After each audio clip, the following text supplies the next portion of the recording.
Владимир Мартиновски. Миналогодишни мартеници, нови приятелства. Превод от македонски Роман Кисьов. Изпълнява Илия Деведжиев.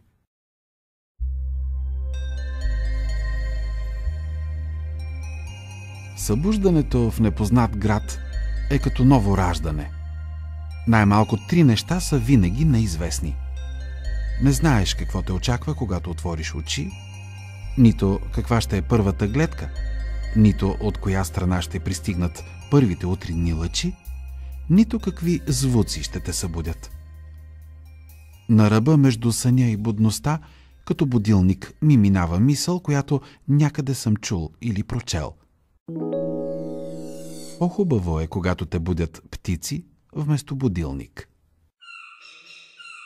И зад замъглените прозорци достигат писъци на току-що събудени речни и морски птици. Това е първото събуждане в стаята с поглед към Дунава. Докато слънцето излиза иззад фабричен комин, светлината в града пристига бавно, като източни плодове, натоварени на товарни кораби. Протягам се силно, сякаш искам да хвана с пръстите на ръцете и краката двата края на града или извора и устието на най-дългата европейска река. Въпреки че навън е толкова студено, че замръзва дъхът, всички ме предупредиха, че в Русе през зимата понякога е разумно да се носят и по 2 чифта наполеонки под панталоните. Без колебание излизам по пижама на балкона, за да видя Дунав от птичи поглед, т.е. от 13-тия етаж на един от малкото небостъргачи в града. Между рибарски корабчета и танкери, безброй слънчица. Бързо се подготвям за първата утринна разходка. Докато треперех, облякох половината дрехи, които понесох в куфара. Обух планинарските обувки, т.е. екипа за зимни условия. В скиорското яке пъхнах картата на града с имената на улиците, преведени на немски език.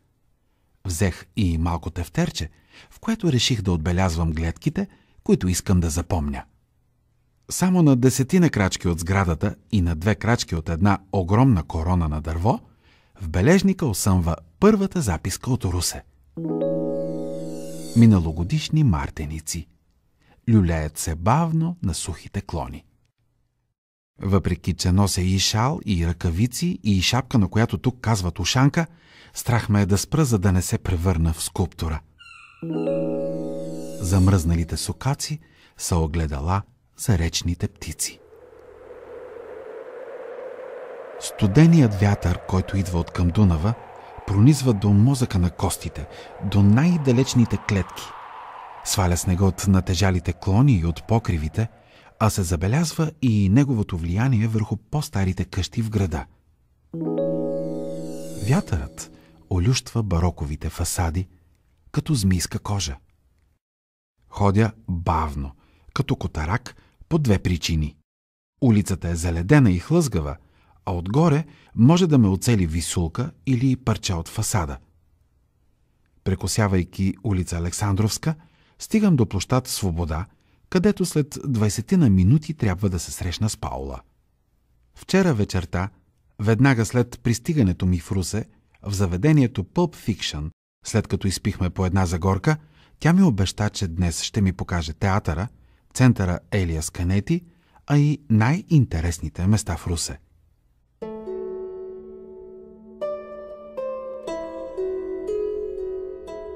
Разхождайки се за първи път по площад Свобода, ми се струва, че накрая започвам да разбирам Канети, когато четях в автобуса на път към неговия роден град. Канети в Маракеш веднъж е записал: докато се намирах там, аз бях площадът. Всеки пътник в непознат град е един вид площад. В нас се пресичат малките тайни пътища от спомените на всички видени преди това градове и булевардите от очакванията, които имаме от непознатия град. Гледайки премръзналите работници, булдозерите и минувачите, които заобикалят заградената част на площада, сякаш минавам през спомените на всички площади, които се казват Свобода. А те са много. Кой знае колко са. Опитвам се за миг да си спомня какво обединява площадите, които носят това име. На всички площади Свобода често има някоя заградена част, където не може свободно да се минава и трябва да се заобикаля. Площадите Свобода са в постоянно подновяване, доукрасяване, разхубавяване, доизграждане. Може би това е свързано и с тяхното име. На площадите Свобода нерядко има много свободно пространство, т.е. по-малко паметници или фонтани в сравнение с площади с други имена.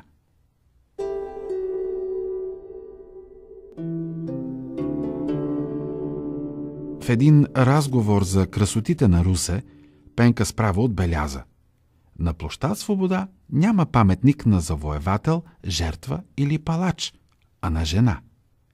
Докато я слушах, се сетих за идеята на един приятел, музикант и поет, за вида на паметниците и постаментите. Той, в едно свое стихотворение, което ми рецитираше тъкмо когато веднъж минавахме по един площад, предлага да се сменят постаментите на всички паметници в света. На онези, на големите завоеватели, под нозете им да се поставят телата на всички хора, които са загинали от тях или за тях. Предлага и писателите да стоят върху книгите, които са написали. С други думи, от онова, върху което стои изобразеният на паметника, да се види кой какво наистина е направил в живота. Гледайки алегоричната скулптура на Арнолдо Цоки, ми се натрапва въпросът: на какво ли би трябвало да стои свободата?